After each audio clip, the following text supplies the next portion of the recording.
All right, so this knife that's video is going to be on this knife, and this is the Boker Plus Pro Tech made Burnley Kwaiken. And I'm not 100% sure I'm pronouncing that correctly. It's how I've heard some people pronounce it. But the Kwaiken is a traditional Japanese fixed blade design or pattern that Lucas Burnley has translated into a folding knife design and really ran with.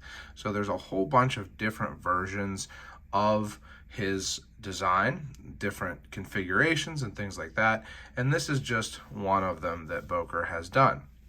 Now, this is made by ProTech. You can probably tell that it's an automatic from the button right there. And so that's really what drew me to it. I have another ProTech, the Godfather. I really love this knife. Seems made super well. I've been carrying it and using it a lot. And I wanted to get something a little bit less like that. I really think that this is a great looking design. I think some of the other versions of the Burnley Kwaiken folders are really good looking also, but I think that this one really kicks it up a notch because being that it is an automatic, so you don't need some other form of opening like a flipper here or some kind of stud or hole here. It really, emphasizes the minimalistic aesthetic of the knife. You can see you can't even see the blade when it's closed, but that's something I'll talk about a little bit more a little later. So I really like the look of this knife, and I really have enjoyed my ProTech Godfather, and now that I am able to carry automatic knives, I wanted to get another one that was a little bit less aggressive, I guess. So to show you the blade, it is a pretty much what you would call a straight spine, and it has a really nice continuously curved edge. So I do like the look of the blade also, and it should be good in use. Now, I want to say here, I guess I'm 2 minutes in already, so people will probably give me grief about that, but I have not used this knife or carried it. And I'll tell you why in a little bit here. But just going from the looks of the knife, I think that it's really great. Super minimalistic. There's other versions with different handle colors and things like that. There's also a smaller version, I believe. But I think that this gray just makes it look, it emphasizes that minimalism even more. It has 154 cm, which is pretty typical for ProTech. They also use some other steels. I recently got a ProTech Runt 5 in Magna Cut and ended up selling it. It was just a little bit small for me. But very typical to have that 154 cm. It is not a super steel at this point in the game, but it is a fine steel, and it's a USA steel. And Boker, or some Bokers aren't, but ProTechs are all made in the USA. So I appreciated all that. Now, the reason that this is not maybe a true full review, you can tell me what you think, whether it is or not, is because, like I said, I have not carried or used this knife because I am going to be returning it. Now, I bought this from Cutlery Shoppe, and I've bought a good number of knives from Cutlery Shoppe before, and always had good experiences, and I really appreciate that they were willing to take this back, because some of the issues, or really the main issue that I have with this knife, I actually knew about. And so I thought that I kind of brazenly decided, oh, it won't bother me, and realized that it does bother me. So what are the issues? Well, I'm going to start with the main issue, and that is that when this knife is closed, the edge is extremely close to the opening on the back here. So you can see that it is very, very, very close. There's maybe 2 millimeters. There's about a millimeter from the top of the opening here to that kind of heel of the blade that's unsharpened. There's a little bit more, as you can see there, to the heel of the actual edge, but it's really close. And it was one of those things where I saw videos where people talked about it, and I thought, that's probably not a practical issue. It's not something you have to worry about a whole lot. So I kind of thought I would just, roll the dice and thought that I would like it. But I have found just from trying it out that you can, get little cuts on your fingers. I don't know if I'll be able to show them, but you can definitely catch that edge there, and not really with that much difficulty. Like, it's easy for me to run my finger along that edge and really feel it there too. So that's one of those things where, is it a huge practical issue? Are you going to get a bad cut from that? No, you're not going to get a bad cut from that. But it's one of those things that just kind of rankles. Every time, I went to look at this knife to decide if I should keep it, I thought about that. And so that's really the main thing that makes me decide not to keep this knife.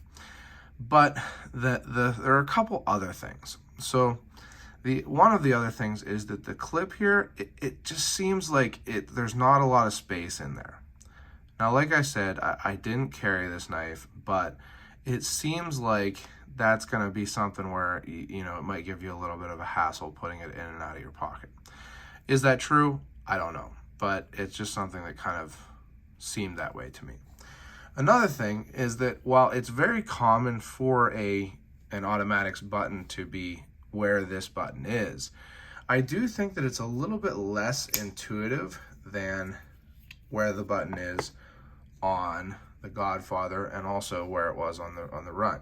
You can see on the Godfather here, it is right in the center, or pretty much right in the center of the handle, and so you can get a pretty solid, pinch on the handle. And these Protects really kick out, so you want to have a pretty good, solid hold on the handle. And to be completely honest, that's another thing that I saw some reviewers talk about on this knife, is that you kind of have to make sure you're holding on to it well. And I completely disregarded that. I was like, that's ridiculous. Like, it's not going to fly out of your hand. I know how an automatic knife works and all that. But the truth is, because it's way up here at the, the back, kind of the spine or whatever of the handle, you don't get as secure feeling a grip, because the grip is right at the edge of the handle there. So, again, did I have this knife fly out of my hand or anything like that while I was opening and closing it? No, I did not. But it's one of those things where it feels like, and then the other thing is, I don't know, for me, it's just a little bit less intuitive, actually depressing the button. And that could be in part because the button does, it's a more significant button on the Godfather than on the Kwaiken. The Godfather button is bigger, and there's kind of a bigger area, indentation around it.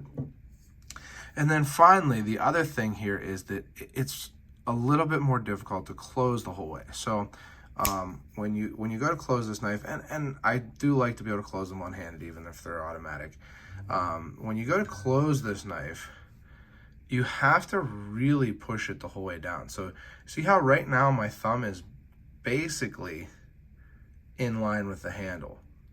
And then I have to kind of continue just a little bit more there using the meat of my thumb to push it down enough that it actually stays closed. Now, when I first got this, I was wondering, what is the reason for this? It's not like you need to get in there to unlock it or something like on a liner lock.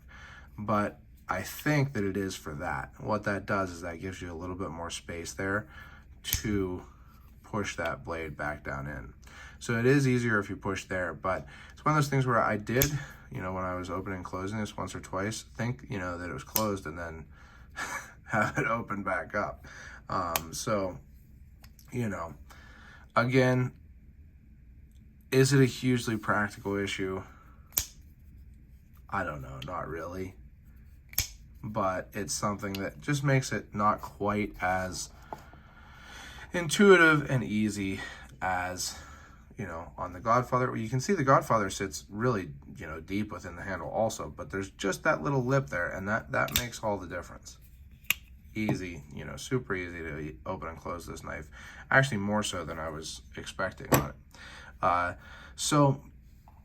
Those are some issues. Now, one other thing I wanted to mention is that the box, when I opened it, took it out of the package, it just fell apart. I don't know why that would be. This glue looks super old. I don't know how old these are. I don't know when they were made.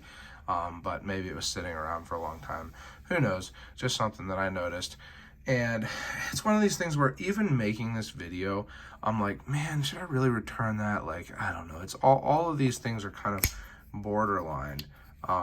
And it's a tough call, but I really do appreciate that Cutlery Shoppe is willing to take it back.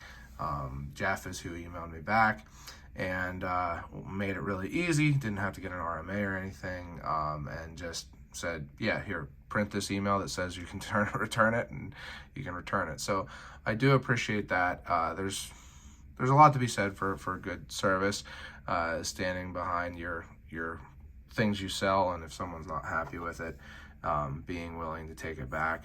Now, I will say that this was at what I would consider a really, really good price. So this cost like $153 or $4 from Cutlery Shoppe, whereas pretty much any other ProTech are in the, I mean, the runts, which are very small, they're an under 2-inch blade, they're like maybe 150. Now I think they're moving up to the 165 area. Then the Malibu, maybe? No, not Malibu. One of their other models is, 195. It's a very similar, size and everything to this. And then the Godfather is, more like 210, I believe. So 153, definitely a great price from Cutlery Shoppe on this. If it's something where you think you can overlook those minor issues that I see in it, then I would jump on it, because I don't really think you're going to find ProTech made knives for, $153 for very much longer. So again, thank you to Cutlery Shoppe for a good experience with this. I gotta be honest, making this video, I'm not 100% sure I'm gonna return it. I need to decide today because I've had it for, I don't know, a week or something, but it's one of those things where, again, I appreciate Cutlery Shoppe being willing. I think that there are reasons why you would want to return this that are legitimate, even though they may not be super practical.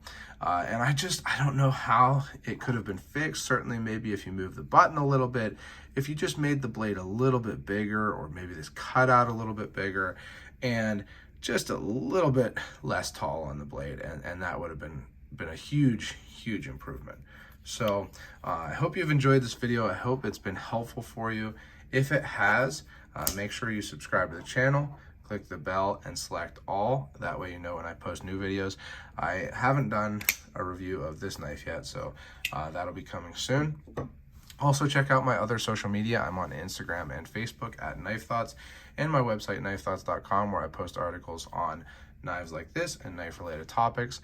And last but not least, as always, don't forget to go out and do good.